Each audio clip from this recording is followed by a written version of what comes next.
celui-là là. Voilà, je le prends. Amen. Bonjour à tous. Bonsoir. Bonsoir. Pour ceux que j'ai vu tout à l'heure. Alors, qui c'est qui était là tout à l'heure? Amen. D'accord. Bon, alors, on est bien ici? On est bien chez vous? Amen. Amen. En tout cas, on a eu une bonne louange. Et je crois que c'est pas fini. Je crois que c'est pas fini. J'aimerais vous dire déjà d'entrée que ce soir, il va se passer des choses. D'accord? Parce que là où 2 ou 3 sont réunis, on sait que Jésus est au milieu. Et là où la foi est trouvée, c'est ce qu'on va voir ensemble. Jésus vient et se déplace. Là où la foi est trouvée, Dieu vient et honore la foi qui est là. C'est comme un automatisme pour Dieu, c'est normal. La foi vient de lui, quand il voit la foi, il vient, c'est obligé pour lui. D'accord? Donc j'aimerais vous dire ce soir, on va s'asseoir, on va se poser ensemble. On va parler ensemble d'un thème qui est assez simple, c'est la foi. Mais à combien il est important? C'est très très important. Je voudrais vraiment vous parler de la foi, parce que je sais que suite à ça, ça va casser des chaînes, ça va casser des murs. Une forme d'incrédulité pourrait disparaître, parce que parfois, on croit, mais on ne manifeste pas la foi. On a cette connaissance, mais ce n'est pas pour autant qu'on va manifester la foi. Donc on va vraiment essayer d'aller quelque part ensemble, et je peux vous l'assurer dans le nom de Jésus, que ce soir, s'il y a des malades, ils vont être guéris. S'il y a des gens qui veulent être renouvelés, ils vont être renouvelés. S'il y a des gens qui veulent être baptisés dans l'esprit, ils vont être baptisés dans l'esprit. S'il y a de la restauration, il y aura de la restauration. Vous le croyez? Alors dites-le avec moi, que ton règne vienne. Vous savez, quand le règne de Dieu se manifeste, il n'y a rien qui peut résister. Lorsque le règne de Dieu se manifeste dans ce lieu, je défie ton problème au nom de Jésus-Christ. Ce n'est pas face à moi, c'est face au règne de Dieu, face à son autorité. Et on appelle et on attire le règne de Dieu, sa puissance et son autorité et sa volonté, par la foi. Par la foi. Donc c'est très simple, en fait, je veux voir avec vous, pourquoi la foi? Pourquoi est-ce que la foi, c'est un élément important et déclencheur de tout? Parce que déjà, la Bible nous dit dans Hébreux 11, au verset 6, que sans la foi, il est impossible de lui être agréable. Il est impossible de lui être agréable. Vous vous rendez compte comment on comprend ça, que c'est la foi qui fait plaisir à Dieu, que sans la foi, c'est impossible de lui être agréable. Il doit y avoir comme un fardeau, comme un joug qui doit partir. Vous savez, ce fardeau de l'effort, ce fardeau de courir, d'aller chercher. Non, pour être agréable, c'est la foi qui fait. C'est la foi qui va faire en sorte qu'on est agréable. Et le verset continue, il dit, car il faut que celui qui s'approche de Dieu croit que Dieu existe. Et c'est pas fini, qu'il est le rémunérateur de ceux qui le cherchent. En fait, le verset là, il est vraiment clé sur la foi. Il montre quoi? Il montre, c'est ce que j'ai noté ici, que la vraie foi, c'est pas seulement croire que Dieu existe. La vraie foi, c'est croire que Dieu est le rémunérateur. Parce que la vérité, c'est que beaucoup de personnes croient que Dieu existe. Mais pas tout le monde croit que Dieu est le rémunérateur de leur foi. Pas tout le monde croit que Dieu va leur donner. Pas tout le monde croit que Dieu est à portée d'une prière. Pourtant, ils croient que Dieu existe. Ils croient que Dieu est bon. Donc, vraiment, la foi, c'est l'élément le plus important. Maintenant, certaines personnes pourraient me dire comment avoir la foi. Comment avoir la foi? Et vous voyez là, je suis avec vous, je veux être tranquille, je veux être vraiment posé. Et ce que je veux faire, c'est vous parler de la foi. Ce que je veux, c'est que la foi, pas par moi, mais par le Saint-Esprit, elle s'éveille dans votre cœur. Parce que la vérité, c'est que la foi, qu'on soit croyant ou pas croyant, la foi a été dépourvue en nous. Dans chaque naissance humaine, Dieu a dépourvu la foi. En fait, la seule chose qu'il faut, c'est qu'elle se réveille. Vous savez, souvent, on entend parler des moments de réveil, des moments de réveil, et j'ai écouté beaucoup de choses là-dessus. Le réveil, c'est pour l'église, parce qu'on ne réveille pas les gens qui sont morts, ou le réveil, c'est un peu tout ça en même temps. Mais le réveil, premièrement, c'est le réveil de quoi? Le réveil de la foi. Peu importe qu'on soit croyant ou pas croyant. Et en fait, on le voit vraiment que la foi est départie en nous tous. Parce que regardez ce que dit l'apôtre Paul. Il dit, or, par la grâce qui m'est donnée, je dis à chacun d'entre vous que nul ne présume d'être plus sage qu'il ne le faut, mais que chacun pense modestement de soi-même. Et là, on y vient. Selon que Dieu a départi en chacun la mesure de la foi. La foi est départie dans chacun. En fait, la foi, que tu ne crois ou pas, que tu n'aies la foi ou pas, que tu doutes ou pas, dis-toi une chose. Et je veux que cette parole, elle rentre dans ton cœur et qu'elle vienne te fortifier. La foi est là. Tu ne dois pas aller chercher la foi. La foi est là déjà, la foi est en toi. Mais accepte que la lumière de Dieu vienne la faire éveiller. Accepte que le Saint-Esprit vienne te booster, vienne te fortifier, vienne te secouer. Afin que cette foi, elle se réveille vraiment. Amen. Maintenant, vraiment, la question que je me pose, parce qu'en fait, j'essaie de faire un peu avec vous avant d'entrer dans le message, une introduction à la foi. J'ai essayé de faire simplement, vous savez, pourquoi la foi, comment avoir la foi. Et maintenant, j'aimerais qu'on voit ensemble où est-ce qu'on est appelé à manifester la foi. Et où est-ce que la foi doit être manifestée. Dans le super-homme de Dieu qui est l'élite? Non. Non, pas forcément. Ça va se manifester aussi dans le super-homme de Dieu, parce que je le crois, mais la foi doit se manifester partout. En fait, on se rend compte que la foi ne se manifeste pas forcément que à l'église. C'est vrai. La foi ne se manifeste pas que forcément dans les serviteurs que Dieu pourra envoyer face à nous. La foi ne se manifeste pas que forcément dans la lumière, quand tout va bien. Elle s'y manifeste aussi, mais pas que forcément. La foi, elle se manifeste et elle doit se manifester. Et je prie pour vous qu'à travers ces paroles, lorsque vous passez par des moments de découragement et de ténèbres et de désert, que la foi se manifeste. La foi doit se manifester dans nos cœurs. La foi doit être une lumière qui va éclairer dans les... Vous êtes des lumières. Vous êtes des lumières. Mais c'est par la foi que vous allez commencer à éclairer dans les ténèbres. Dans les parties où vous serez le plus bas. Dans les endroits où vous sentirez le plus mal. Sachez une chose, c'est que la foi est là. La foi est là. Alléluia. Ça doit être quelque chose qui doit vous rassurer. Parce que quand tu passes par des périodes de doute, j'en ai passé. Des périodes de doute, j'en ai eu. Des périodes d'épreuve, j'en ai eu comme tout le monde, je pense ici. Après, chacun à son niveau. Mais la foi ne m'a jamais abandonné. La foi a toujours été là. Par contre, moi, parfois, j'ai décidé de ne pas avoir foi. Ça m'arrive. De dire ça, c'est trop gros. Je crois, comme tout à l'heure on l'a vu, c'est bien de croire que Dieu existe. Mais le mieux, c'est de croire qu'il est le rémunérateur. Oui, je crois. Je crois que cette grande montagne, bien sûr que Dieu peut l'aplanir. Bien sûr que Dieu peut l'enlever. Bien sûr que ce grand géant, j'y crois. David a terrassé Goliath. Je peux vous citer les versets, je peux tout vous citer, mais c'est bien de le croire, mais c'est mieux de le vivre par la foi. Des fois, on a trop de croyances. On n'a pas assez de foi. Et ça peut être un problème. Et justement, au niveau de la croyance et de la foi, il y a vraiment deux types de foi que j'ai pu remarquer, que j'ai pu expérimenter et vivre. C'est la foi d'Abraham. Vous connaissez Abraham? Et la foi de Thomas. Vous connaissez Thomas l'incrédule? Alors ça peut paraître bizarre de parler de la foi de Thomas. Parce qu'on l'appelle Thomas l'incrédule. Alors on l'appelle Thomas l'incrédule, pourquoi? Parce qu'il n'a pas cette foi qui vient de Dieu. Cette foi qui est dépourvue d'essence. Mais Thomas a la foi quand même. Thomas a une sorte de foi. Et on va le voir juste ensemble. Mais avant de parler de Thomas, je vais vous parler d'Abraham. Vous savez, on dit d'Abraham qu'il est le père de la foi. Et moi, ce qui me frappe vraiment avec ce Abraham, c'est que Dieu lui parle, alors qu'il est en Ur, en Chaldée, je crois, c'est ça. Et Dieu lui parle et lui fait une promesse, et lui dit, va dans le pays que je te montre. D'accord? Mais Abraham part sans savoir où il va. Abraham, on dit de lui qu'il est le père de la foi. Et Abraham commence à marcher sans savoir. Regardez comment on lit Hébreux 11. Regardez ce que nous dit la Bible sur Abraham. C'est par la foi qu'Abraham, lors de sa vocation, obéit et partit pour un lieu qu'il devait recevoir en héritage. Et il partit sans savoir où il allait. Sans savoir où il allait. En fait, la foi qui est pure, la foi vraiment qui est pure, celle que Dieu veut que l'on manifeste. C'est une foi, écoute bien ça, peuple de Dieu, c'est une foi qui est dépourvue de sens. C'est une foi qui n'a pas besoin de voir.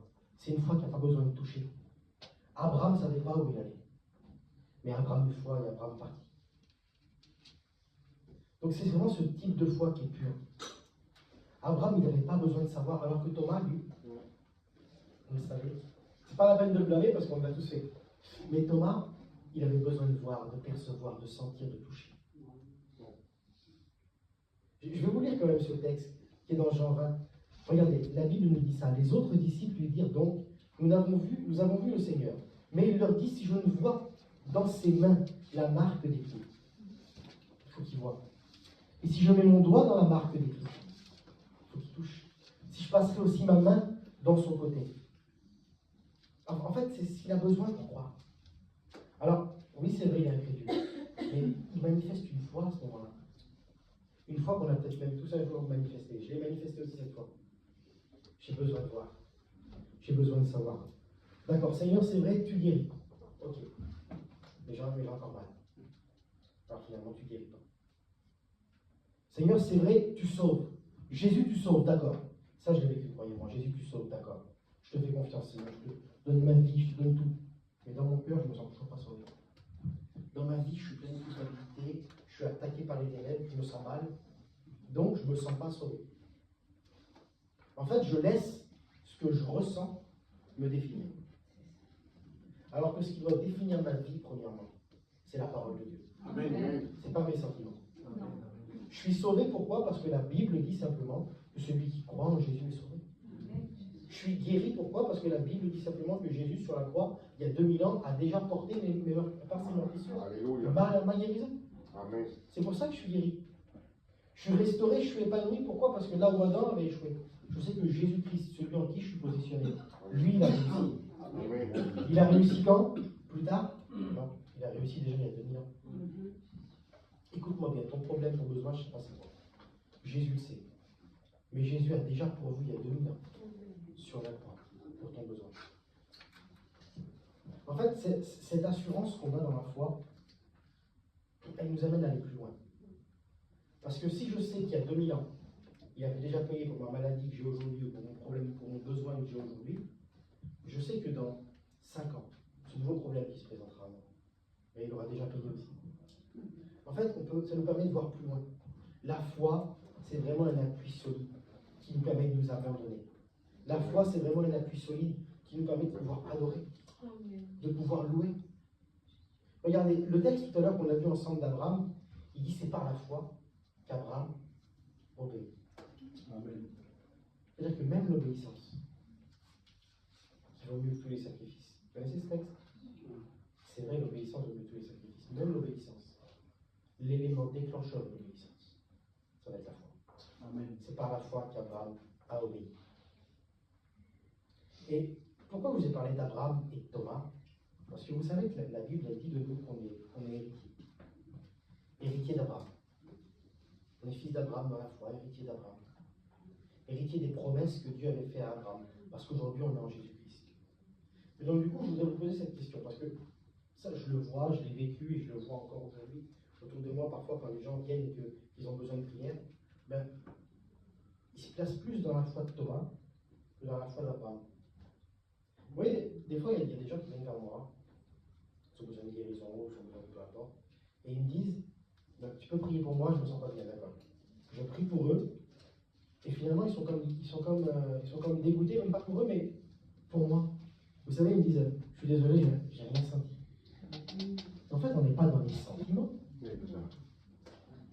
On n'est pas dans les sentiments. Des fois, je vous promets, des fois, les gens ne sentent rien. Mais plus tard, ils se rendent compte qu'ils sont guéris. Amen. Amen. Gloire à Dieu. En fait, la foi, c'est pas un sentiment. La foi, c'est pas un frisson. La foi, c'est pas une chaleur. Oui, ça va produire ces choses-là. Lorsqu'il se passe quelque chose, lorsqu'il y a une visitation. Mais bien souvent, ça arrive qu'il, physiquement, il ne se passe rien tout de suite. C'est pas pour autant qu'il ne faut pas croire. On est héritier d'Abraham dans la foi. On doit manifester la foi d'Abraham, pas la foi de Thomas. Pas la foi de Thomas. Croyez. Regardez, la Bible, elle dit ça. Elle dit la foi vient de ce qu'on entend. Ce qu'on entend vient de la parole de Christ. Vous connaissez ça? D'accord. Maintenant, qu'est-ce que va dire Christ? Il va dire si tu crois, tu verras. Amen. Il va parler des sens. Il va parler de ce que tu vas voir. Parce que tu vas voir des choses. Ne crois pas que la foi, c'est jamais rien voir. Tu vas voir des choses. Tu vas voir ta famille convertir. Je te l'assure, si tu pries pour ta famille ce soir, par la foi, tu vas voir ta famille se convertir. Amen. Un jour, ma femme a prié. Je vous raconte un peu mon témoignage, je sors un peu mon message. Un jour, ma femme était chez elle. Moi, j'étais parti en soirée. J'étais parti boire avec des amis. Rien de spécial, rien de grandiose, mais bon, j'aimais bien boire un coup. Et elle était tout seule chez moi. Et elle a commencé à être angoissée, à être pas bien. Et elle s'est tournée vers Dieu. Elle n'était pas chrétienne, elle a commencé à crier à Dieu par la foi. Elle a commencé à crier à Dieu. Et elle ne me l'a pas dit, elle me l'a dit que plusieurs mois plus tard. Et elle m'a dit plusieurs mois plus tard, elle m'a dit, j'ai senti une présence ce soir-là énorme, tellement forte que j'ai dû arrêter. Parce que je n'avais pas l'habitude de ça. Et le lendemain, je me réveille, j'avais un désir dans mon cœur de m'approcher de Dieu. Elle ne m'avait rien dit. Elle ne m'avait pas dit un mot. Pourquoi? Parce que sa prière, par la foi, a déclenché quelque chose. Vous savez, la prière, elle va déclencher quelque chose. Amen. La foi, elle va déclencher quelque chose. Même si tu ne vois rien ici, je peux t'assurer, je ne sais pas comment ça se passe exactement, mais Dieu là-haut envoie quelque chose. Amen. Envoie une bénédiction, envoie un ange, envoie quelque chose, je ne sais pas, mais là-haut dans le ciel, ça bouge. Exactement. Ça ne bouge pas ici, mais là-haut, ça bouge. Amen. Crois-le.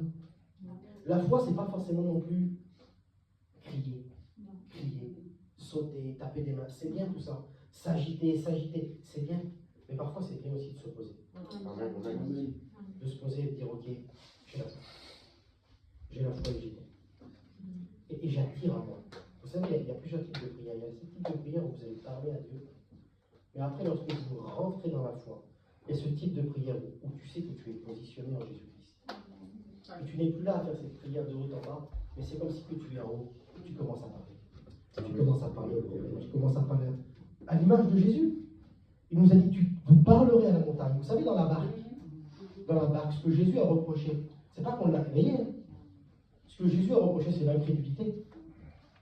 Parce qu'ils étaient en capacité de l'avait fait, de le limiter. En fait, la foi te fera parler au problème. La foi fera en sorte que tu ne parleras plus à Dieu de ton problème, mais tu parleras au problème. Et c'est là que ça bouge. Les deux sont bien. Mais quand tu sais pertinemment, au plus profond de toi, tu n'as pas besoin de sauter, tu n'as pas besoin, tu sais que ça coule dans tes veines, tu le sais, la foi est là, tu commences à parler. Là, ça commence à bouger. C'est pour ça que tout à l'heure, je suis monté ici et je vous l'ai dit assurément, ce soir, je ne sais pas c'est quoi, mais il va se passer quelque chose. Amen.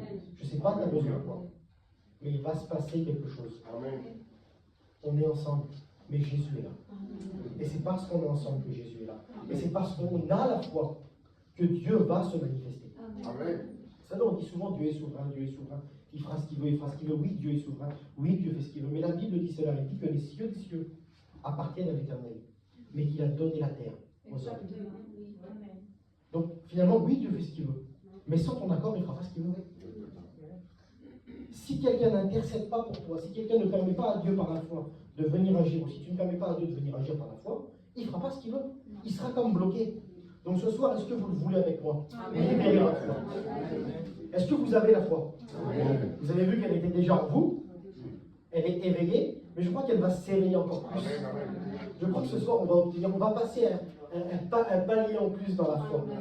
On va manifester cette foi, mais cette foi, je disais, cette foi qui est pure, celle qui vient de Dieu, celle qui est un cadeau de Dieu.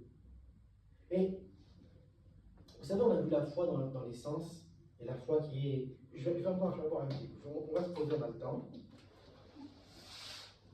Cette foi qui est, je peux dire, qui est pure, qui est dépourvue de sens. Mais j'ai vu quelque chose aussi, parce que malheureusement, je le vois trop souvent. C'est la foi et l'espérance. Alors, certains vont dire que ça se ressemble, c'est pareil. Mais la foi et l'espérance, c'est totalement différent. D'ailleurs, la Bible fait la différence lorsqu'elle dit voici trois choses demeurent, la foi, l'espérance et l'amour. Il dit la plus grande c'est l'amour, d'accord, mais ici il fait quand même. Il montre quand même que la foi et l'espérance ne sont pas les mêmes choses. Donc l'espérance c'est bien. Mais l'espérance, elle va dire toujours demain. Alors que la foi, elle va te dire c'est aujourd'hui. La foi, elle va te dire c'est tout de suite. L'espérance, elle dira plus tard. Et ça, c'est quelque chose qu'il faut vraiment comprendre. Vous savez, on espère quoi? On espère dans une chose qui n'est pas encore arrivée. Moi, j'espère demain rentrer chez moi et revoir mon fils. Demain, travailler chez moi. Mais ça, c'est une espérance. Ce n'est pas encore arrivé. Et quand on prend l'ancienne alliance, toutes les personnes qui sont mortes dans l'ancienne alliance sont mortes dans l'espérance du Messie. Ils attendaient le Messie. Mais aujourd'hui, nous, je vous pose une question. Est-ce qu'on est dans l'espérance du Messie? Non. Est-ce qu'on est dans l'espérance de celui qui va venir nous libérer? Est-ce qu'on est dans l'espérance de celui qui a une capacité de nous sauver? Non, parce qu'il l'a déjà fait il y a 2000 ans. Est-ce qu'on est dans l'espérance de celui qui va apporter la solution à la guérison? Non. Il l'a déjà apporté. Donc en fait, on se rend compte qu'on n'est plus dans l'espérance. On est dans la foi. Et c'est ça qui fait plaisir à Dieu. Aujourd'hui, on n'est plus dans l'espérance du Messie parce qu'il est déjà venu. Ce Messie qui a souffert, celui qui était dans le ciel, celui qui était bien, il est descendu. Pourquoi? Pour un seul but, te sauver, te libérer, te guérir, que tu sois épanoui. C'est ça sa volonté. Et nous, on espère toujours quelque chose en plus. J'espère que demain, j'espère. Non, mais saisis par la foi. Saisis par la foi. Aujourd'hui, celui qui va former ta destinée, c'est toi. Mais ce n'est pas dans l'espérance, c'est dans la foi. C'est maintenant. C'est maintenant, c'est pour toi. Vous savez, on espère en quoi aussi? Et ça, j'aime bien en parler, ça me fait plaisir. Ça réjouit mon cœur parce que je suis passé par là. On espère dans les promesses. Et c'est bien d'espérer dans les promesses. Dieu nous a fait des promesses pour plus tard, lorsqu'on va rentrer au ciel, lorsqu'on va revoir ceux qui nous sont chers. On a des promesses qui sont vraies. On a de l'espérance qui est vraie. Mais des fois, on espère dans des promesses qui sont déjà accomplies. Vous savez, par exemple, je reparle encore de ça parce que pour moi, mon message central, c'est vraiment la croix. Ce que Jésus est venu apporter à travers l'auteur. On espère dans l'œuvre de la croix. Comme si qu'elle n'est pas encore arrivée. On espère que Jésus va mourir sur la croix pour nous, porter nos fardeaux, nos péchés, nos maladies, nos souffrances, comme si ce n'était pas encore arrivé. C'est déjà arrivé, c'est acté. En fait, c'est promesses que Dieu nous a faites. Parce qu'il y a des promesses dans la Bible qui parlent de tout ça. Mais aujourd'hui, ils sont déjà accomplis. Écoute-moi bien, le salut, c'est qu'une promesse. La guérison, c'est qu'une promesse. C'est quelque chose d'acté, c'est quelque chose de vrai, de solide. Et on va le lire ensemble, parce que moi je crois qu'à travers les versets qui sont cités, à travers la parole, une puissance est libérée aussi. La Bible dit ça dans 2 Corinthiens 1 au verset 20. Car c'est en lui que Dieu, en lui, en Jésus, que Dieu a dit oui à tout ce qu'il avait promis. C'est au moment que Jésus est venu sur terre, au moment qu'il a été élevé entre ciel et terre, c'est au moment où il est mort, où il est ressuscité, où il a tout accompli pour toi et pour moi. C'est à ce moment-là que toutes les promesses ont été accomplies. Le seul moyen de nous attirer ces promesses, c'est quoi? C'est la foi. Le seul moyen qui va redéfinir ta condition aujourd'hui, oui, ok, d'accord. T'es chrétien, t'es pas bien, il y a ce péché que tu n'arrives pas à te débarrasser, il y a ces chaînes qui tiennent, cette culpabilité qui est sur toi, il y a un fardeau qui est là, mais t'arrives pas. Mais le seul moyen de l'enlever, c'est la foi. Écoute-moi bien, le péché, c'est plus un problème. C'est vrai, le péché, c'est pas bien. Ça on est au courant, hein, on l'écoute tout le temps. Mais c'est plus un problème lorsqu'on est dans la foi parce qu'on sait que Jésus a vaincu le péché et qu'on est en capacité de dire, toi, sur ma vie, tu n'es plus là. Amen. Toi, je t'appelle maintenant une œuvre morte et tu disparais de ma vie. Je suis libre de ce qui me retient parce que Jésus a vaincu le péché et la puissance du péché. Jésus a vaincu l'enfer. Jésus a vaincu la mort. Vous êtes d'accord avec ça? Amen. Vous êtes d'accord que Jésus libère? Oui. Vous êtes d'accord que Jésus guérit? Oui. Amen. Vous avez la foi pour ça? Amen. Amen. Je suis content. Je suis content de voir une église qui a la foi. Et après, on va prier ensemble et on va réclamer la grâce de Dieu. On va réclamer sur nos vies et sur la vie de nos familles. On va réclamer sur ces instants le feu de Dieu. On va réclamer la provision divine. On va réclamer la plénitude du Saint-Esprit. On va réclamer le souffle de Dieu sur nos vies. On en veut plus. On ne va pas arrêter de se contenter. Non, on en veut plus. On parle de Dieu. On parle de Dieu. La Bible dit que tu es héritier de Dieu et co-héritier de Christ. Héritier de Dieu, rends-toi compte ce que ça veut dire. Ça veut dire que ton héritage, c'est Dieu. Ton héritage, c'est Dieu lui-même. Tu hérites de Dieu dans ta vie. C'est vraiment énorme. Il y a des choses qu'on doit vraiment se dire, ok, avant je me contentais de ça, mais oui, ta grâce me suffit, Seigneur. Mais ta grâce me suffit pour aller encore plus loin. Oui, ta grâce, parce que dans ta grâce, Seigneur, il y a tout. Dans ta grâce, j'ai la capacité d'aller encore plus loin. Dans ta grâce, j'ai la capacité de parler à mon problème. Dans ta grâce, Seigneur, j'ai la capacité de triompher. Je voulais vous parler de la foi et de la croyance. Parce que ça, c'est quelque chose qui est aussi vraiment important. On en a parlé un peu au début, mais la croyance, tout comme l'espérance, c'est pas forcément la foi. Il y a deux types de croyances. Il y a cette croyance où Jésus va dire, si tu crois, tu verras. D'accord? Celui qui croit en moi sera sauvé. Et ça, c'est une croyance dans le sens où je te fais confiance. C'est une confiance totale. Et cette croyance, c'est la foi. Mais il y a un type de croyance, vous savez, on parle de fausse croyance. On ne parle pas de fausse foi. Alors pourquoi? Parce que, en fait, il il y a un type de croyance qui est une croyance intellect. Et parfois, on est beaucoup trop dans l'intellect.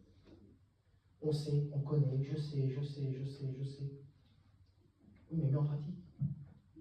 En fait, la croyance, c'est bien. Mais la mise en pratique, c'est mieux. En fait, on se rend compte que la croyance, c'est la connaissance, mais que la mise en pratique, c'est la foi. La foi, c'est l'élément déclencheur que tu vas ajouter à ta croyance. Tu crois que Dieu existe, ok, c'est bien, mais tu dois croire qu'il est le rémunérateur, et pour ça, tu as besoin de la foi. Vous comprenez? En fait, il y a cet exemple aussi que je voudrais vous donner, c'est l'exemple de Pierre. Maintenant, je vais les couper, je vais vraiment laisser parler ça. Il y a vraiment Pierre, il est dans la barque. Pierre, c'est un homme de Dieu. Pierre, il donne la parole. Parce que Pierre, il voit Jésus approcher au loin, là-bas, il n'est pas sûr que c'est lui. Et lui, il se dit, le moyen que j'ai pour savoir que c'est Jésus, parce que moi, je suis un homme de la parole, je suis un homme avec plein de croyances, avec beaucoup de connaissances. Donc je vais lui dire, écoute, Jésus, si c'est toi, si vraiment c'est toi, et bien à ce moment-là, ordonne que je vienne jusqu'à toi. Comme ça, au moins, il sera fixé. Et pourquoi Pierre dit ça? Parce que Pierre, il a cette croyance que si Dieu dit quelque chose, ça s'accomplit. Pierre, il sait que si Jésus ordonne quelque chose, ça s'accomplit. Pierre sait que si Jésus dit viens jusqu'à moi, il peut venir. Donc la croyance lui fait dire ça. Mais la foi lui fait poser un pied sur l'autre. C'est pas la croyance qui fait poser un pied sur l'autre, c'est la foi. Et la foi lui fait prendre son appui. Il faut prendre son appui sur l'autre, ça ne doit pas être évident pour poser le deuxième pied. Ça, c'est la foi. Tu crois que Dieu existe, c'est bien. La Bible, elle dit ça. Mais les démons aussi, eux, ils croient. Mais ils tremblent. J'ai longtemps cru en Dieu. À vrai dire, j'ai toujours cru en Dieu. Mes parents étaient chrétiens, j'ai toujours entendu l'évangile. Mais j'ai toujours eu peur de Dieu. Parce que oui, Dieu existait. Mais je ne savais pas que Dieu était bon envers moi et que Dieu était le rémunérateur. Je ne savais pas que Dieu voulait me tendre la main.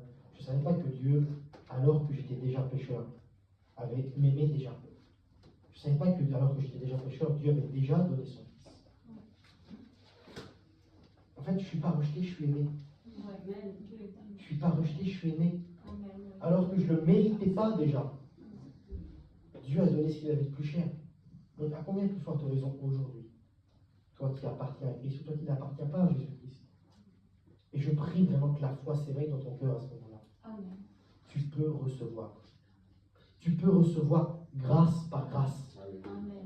En fait, l'élément déclencheur, c'est la foi basée dans la grâce. Ce qui va bouleverser le Nouveau Testament aujourd'hui, vous savez, la Bible, elle est en deux parties. C'est l'ancienne alliance et la nouvelle alliance. On parle comme si d'un ancien mariage et d'un nouveau mariage. En fait, c'est de la mort à la vie. Il y a quelque chose de nouveau qui est là. Il y a une nouvelle alliance. Et ce qui marque l'ancienne alliance, c'est la loi. C'est l'effort. Ce qui marque et ce qui bouleverse la nouvelle alliance, c'est l'amour et la grâce. Tu ne recevras pas dans l'effort, tu recevras dans la foi, dans la grâce. Et ça, je pense que c'est quelque chose qu'on doit avancer là-dedans. On doit en parler, mais on doit le vivre aussi. Surtout, ne laissez pas ce que vous ressentez vous définir. Écoute, tu es malade. Laisse pas ta maladie te définir. Tu ne te sens pas bien, tu te sens angoissé. Laisse pas l'angoisse te définir. Mais laisse la paix. Laisse la paix s'installer. Laisse la paix s'installer. On peut chanter un chant ensemble. On aimerait qu'on chante je crois que c'est le